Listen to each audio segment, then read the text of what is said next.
Porto Alegre tem várias peculiaridades, né, que tornam ela um cenário bacana, né, por ter boas histórias, né, por ter várias espécies de ambientações, né, vários cenários humanos, cenários de época, cenários políticos, né, oferece, né, essa possibilidade de desenvolver isso, e tem coisas que Porto Alegre só ela tem, né, o fato, né, de ser uma cidade longe, né, do eixo de decisão.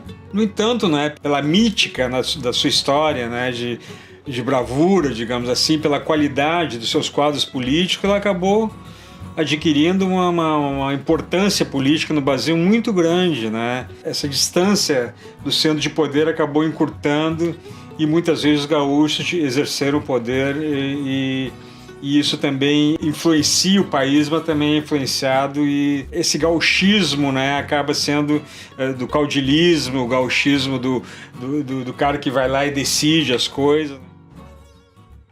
Esse livro aqui, Tragédia da Rua da Praia, é uma história meio de faroeste, né, acontecida em 1911, né, 4 desconhecidos estrangeiros cometem um assalto na Rua da Praia, fogem a pé, de carruagem, de bonde, até terminando com uma carrocinha de leiteiro. Isso aí tumultua a vida da cidade. E qual era a cidade, né? Era uma cidade que se modernizava rapidamente, né, sob a égide do positivismo, né, um positivismo modernizador. Em pouco tempo, a cidade deixa de ser província e passa a ser uma cidade com pretensões, né, culturais muito fortes, né? A sua arquitetura foi drasticamente transformada dos sobrados portugueses, né, modestos, aquela arquitetura majestosa, né, dos arquitetos alemães, do Theo Widerspan, e a chegada do bonde elétrico, a chegada do cinema, a afirmação dos cafés, né, como centros de sociabilidade, as vitrines da Rua da Praia, as livrarias, né, especialmente a livraria americana, incentivando, né, o surgimento de uma qualificada, né, geração de escritores. E é isso que acontece, né? É esse o ambiente que está colocado nesse livro aqui, né? E os conflitos, né, em relação a essa história, os conflitos se dão em todas as áreas. Se dão desde a área da política, da disputa política entre os republicanos majoritários, né, e os federalistas que estavam quase morrendo à míngua, e aqui encontram, né, uma forma de se ressuscitarem um pouco, as disputas, né, de movimento sindical, de socialistas e anarquistas, as disputas da igreja, né, com o pensamento anticlerical, positivista. Tudo isso aqui, essa história enseja, né? Eu procurei explorar isso, né, ao contar essa história assim tão peculiar. Essa é uma história, um crime passional, né, um suposto triângulo amoroso que vai redundar numa situação de feminicídio.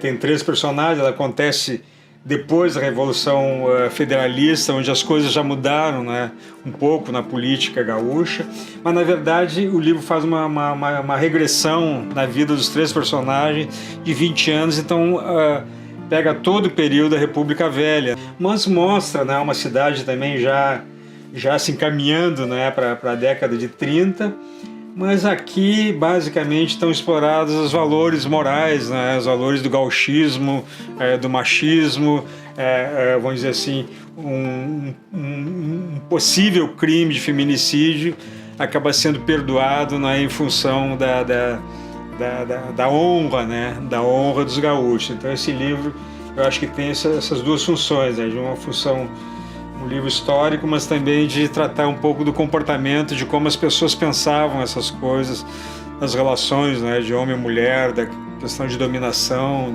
da posse, né, da mulher pelo homem, essas coisas assim, acho que o livro trata.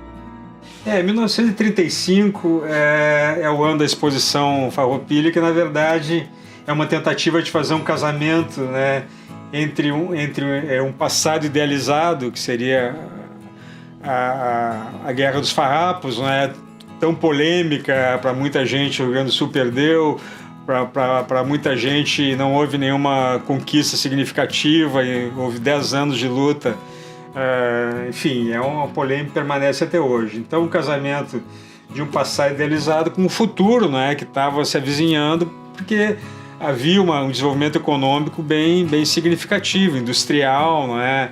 E isso tudo o Rio Grande do Sul queria mostrar, né? E há uma série de outras coisas também, né?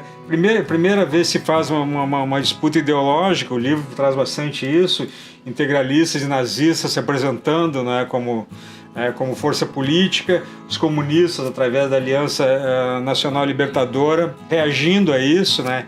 E ao mesmo tempo as desigualdades sociais crescendo muito, a marginalidade ocupando os espaços de periferia, e há muito crime, há muitos casos policiais, e já prepara o ânimo, né, para a chegada do Estado Novo. Na verdade, desde o início do século, né, a partir do empreendedorismo dos alemães, havia uma indústria muito forte, né, indústria, né, de móveis, indústria de metalúrgicas, indústrias de roupas, de cobertores, indústria de cerveja, né, de chocolate, né.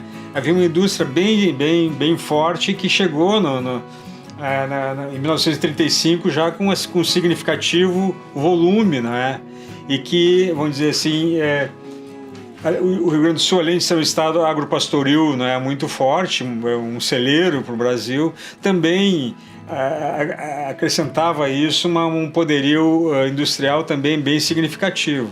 Esse período, né, tem muito a ver com a vitória do Getúlio em 1930, que criou uma euforia muito grande, a relação, né, com a Europa, né, como as indústrias eram, muitas delas, as mais poderosas, de nomes alemães, Gerdau, Bopp, né, Neugebauer, eram empresários alemães, eles se relacionavam muito, né, com a Alemanha na época, havia muita troca, muita exportação, e a Alemanha estava vivendo aquele período, Hitler, um período de ascensão, e que depois, né, eu vou trabalhar isso nos livros, né, Dama da Lagoa, que é um caso passional, e o Espião que Aprendeu a Ler, que é uma figura misteriosa que chega a Porto Alegre, mas os dois se passam na mesma época, e os dois têm os dois livros têm essa coisa, né, da relação da comunidade germânica com a guerra que está acontecendo lá. Não era uma guerra mundial ainda era o expansionismo alemão e a Inglaterra ali resistindo sozinha ali no canto, né? E muitos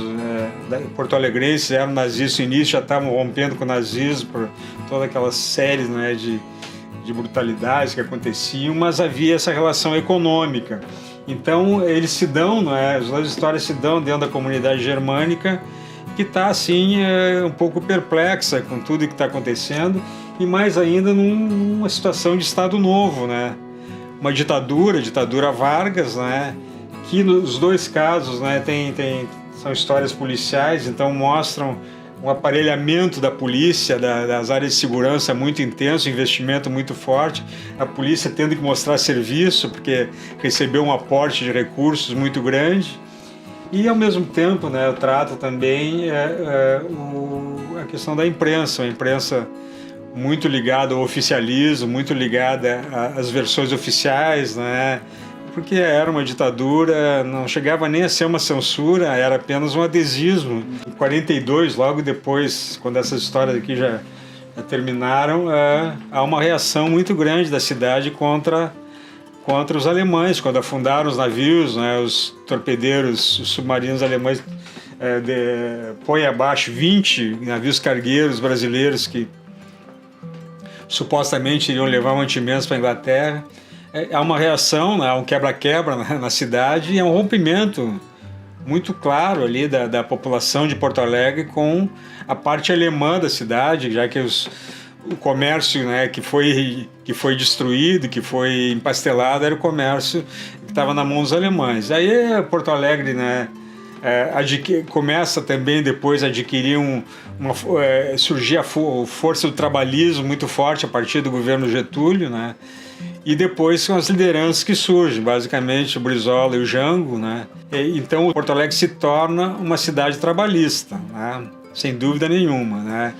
Passa a eleger os candidatos trabalhistas e tal, né? E se chega no episódio da legalidade. Esse livro ele fala das circunstâncias todas que estão relacionadas ao mês de agosto de 61, quando aconteceu a legalidade, que foi a última revolta, né, dos gaúchos. Eu acho um episódio extraordinário, acho um episódio mais importante, né, politicamente do Rio Grande do Sul no século XX. Pode-se falar da Revolução de 30, mas a Revolução de 30 ela foi uma tomada, né, do quartel, na verdade. A Revolução aqui é a tomada, a brigada tomando o quartel do Exército, mas esse aqui é legalidade? Não, é um movimento popular, né, que teve uma liderança muito forte do Brizola, mas que antes mesmo que o Brizola se rebelasse, né, e chamasse a campanha pela legalidade, os sindicalistas estavam nas ruas, os estudantes estavam nas ruas, já estavam questionando, é golpe, é tentativa de golpe, não vão permitir e tal.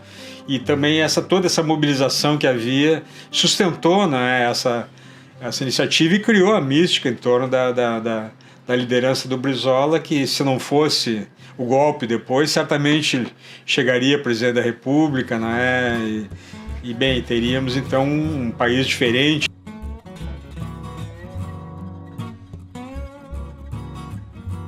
Eu acho que seria um romance que se dá nas periferias da cidade. A história das periferias de Porto Alegre é uma história muito mais rica do que a história que acontece, né, nos ambientes de classe média. Temos muitas coisas legais, muita resistência cultural, né, muitas pessoas fazendo coisas legais, a gente acompanha, né, pessoas criando coletivos, né, de arte, coletivos, né, de produção cultural.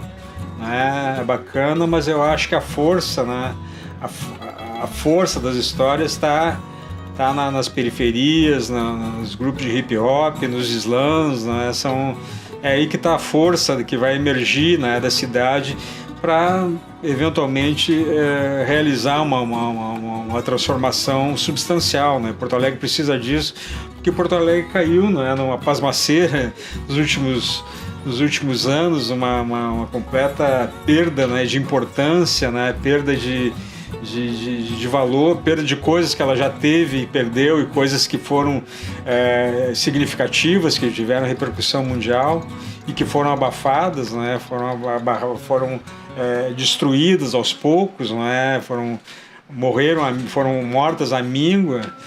Então essa força que pode sair tem que ser a força das comunidades, né, e com um viés cultural muito grande, né? Eu acho que vai mudar pela cultura, vai mudar pela sensibilização das pessoas para a situação de indigência, né, humana que a Porto Alegre está sendo jogada a cada governo, né, que se sucede.